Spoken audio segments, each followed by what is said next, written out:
Hey, I know, so sexy. I'm sitting here in my sports bra. So first I'm going to apologize. I'm not sure what that is. I'm apparently having some kind of allergic reaction to something. Um, so this particular video is very much about you and I, yes, you and I, saving the world, okay? So um, as you're all aware, we have Uranus going to Taurus, and with all the fun stuff that's going with Uranus and Taurus, Mercury conjunct, and the Mars squaring it, which is not the happiest combination of things. Yes. So this is making life a little challenging and anxiety ridden for some of us because we'd actually like to be here in 20 years. We'd like to not be here in 20 years because we went through World War III to get here. And also a few days ago, our illustrious United States leader, our puppet in charge, pulled our country out of an international agreement that had a lot to do with managing the nuclear load in Iran and preventing the escalation of nuclear arms in an arms race so that we don't end up in World War III. And personally, just on the aside, I'm going to say I think this is very much a cheap tactic by a carnival barker, and this is his MO. Right? The minute the heat gets turned up and he's, running out of options, he gets cornered like somebody in a panic. He starts throwing chairs across the room, to try and delay the inevitable and find a way to escape. So the chairs he's throwing across the room now look like pulling out of the Iran deal, and God only knows what else he's going to start doing to try and create a distraction and buy some time. But these are not little things. These are huge things that affect you, myself, our children, our grandchildren, people we don't even know that don't deserve this. So this is more than a little distressing for those of us who care and actually know that this, pulling out of international treaties like this is a big freaking deal and not a good deal. So, with that said, one of the other things that you'll notice is going on in case, or maybe you haven't noticed, is, there are people in this world for the last 20 years, for those who are old enough to remember, easily for the last 20 years, that have been pushing for Armageddon. Like they've been calling for the end of the world and preparing for it and planning for it and, having their little orgasmic fantasies about it for freaking ever. So, and these are around here, or around these parts, these are the evangelists and the fundamentalists and the heavy-handed Bible thumpers. So they need Armageddon to justify, their irrational blind loyalty and faith in this thing, because their version of the good book has everything to do with the world coming to an end and only, the saved being saved. Let's forget the part where there's only 144,000 that actually get on that bus at the end of the world. And there's way more than 144,000, bringing on Armageddon with their consciousness. So, with that said, there is a thing there's a thing that, the scientists have been studying this for a while. So in quantum physics, one of the things, that they're concerned with is the nature of reality. Do we create on reality? And you and I, as metaphysicians, right, as light workers, as astrologers and soothsayers and, card readers and, fans of these things, new agers, like we know, or we want to believe, that our thought creates reality. We know this on a personal level. But so the thing about it is, if it happens on a personal level and it's true there, it's also true on a mass consciousness level. So if we look at it that way, and we've got a large group of people who've been actively focusing on Armageddon, as an inevitable outcome for 20 years, it's not unthinkable that they would bring that upon themselves and us, because we just happen to be here.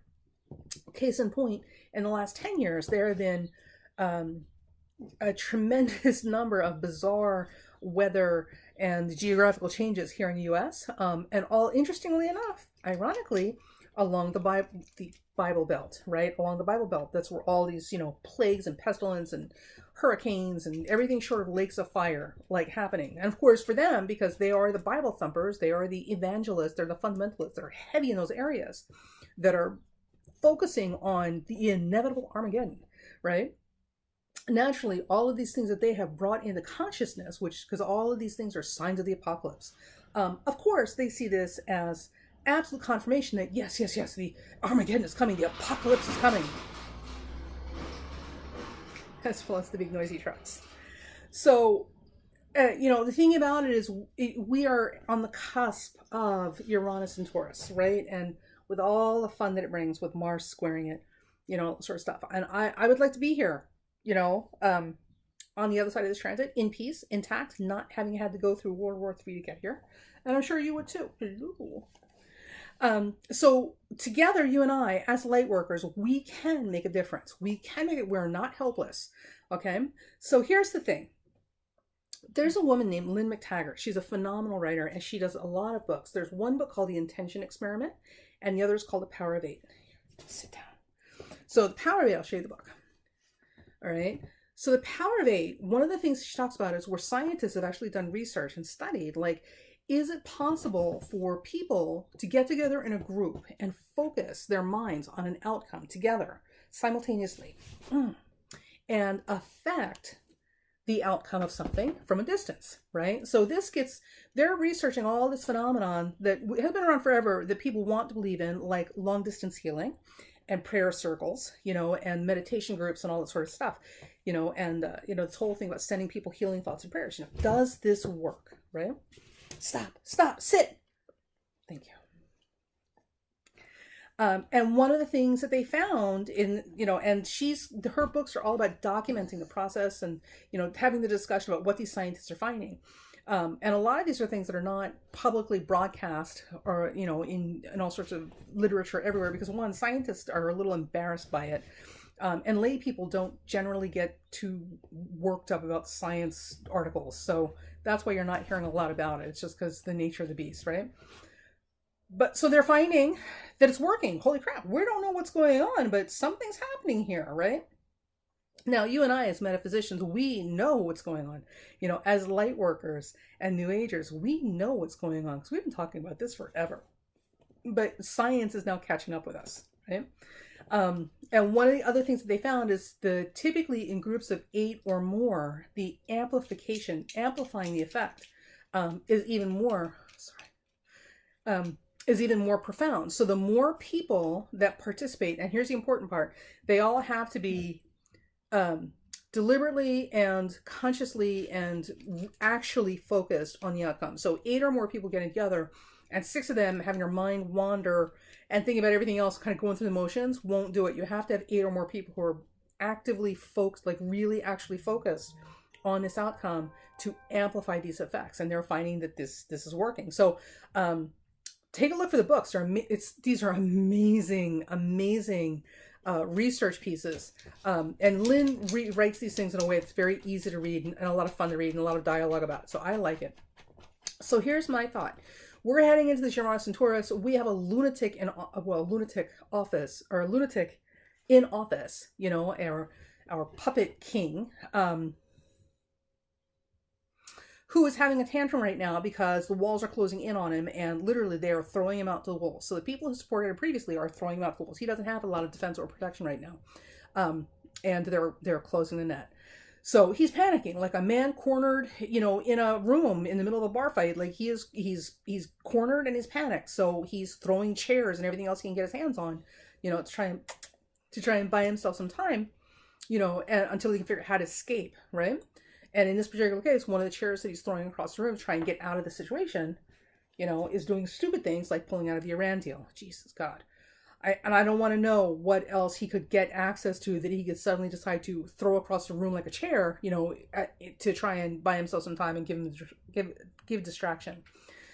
So what you and I can do is we can focus on a better outcome globally, not just with our country, with the US here, but globally.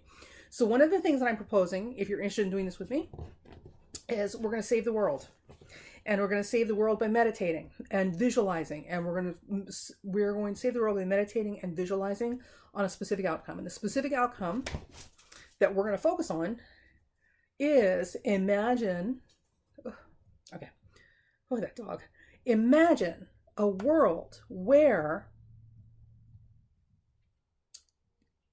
we're thriving, where the children are safe and the old people are taken care of and productive, and where everybody in between those ages, is able to pursue and live their best lives and become their best selves, right? Imagine that kind of utopian environment. That's the outcome that I want us all to focus on.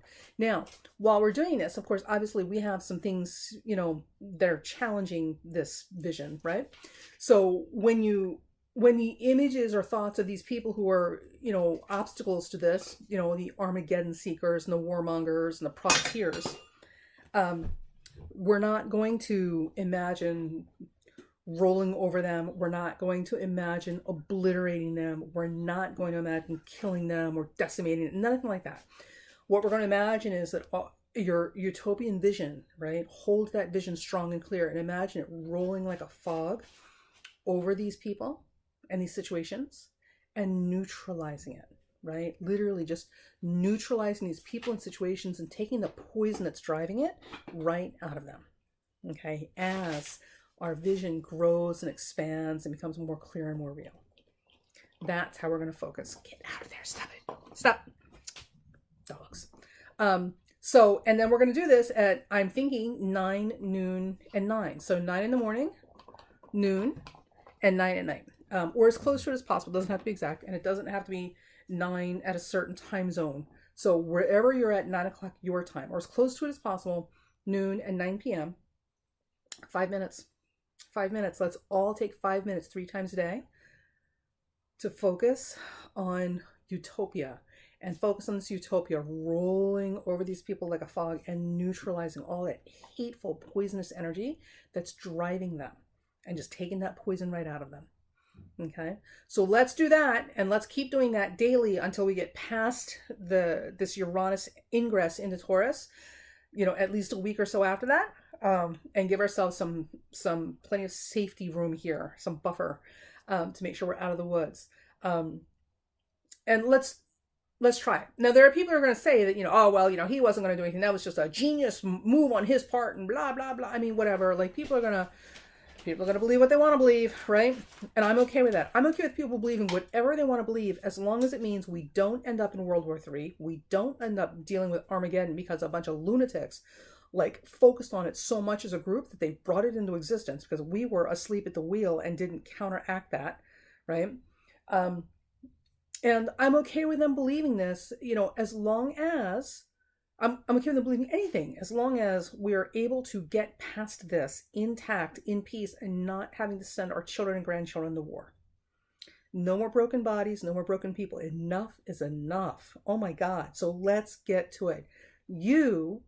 If you're a light worker, you're a superhero. And right now is the call to action to be a superhero as a light worker. So let's do this.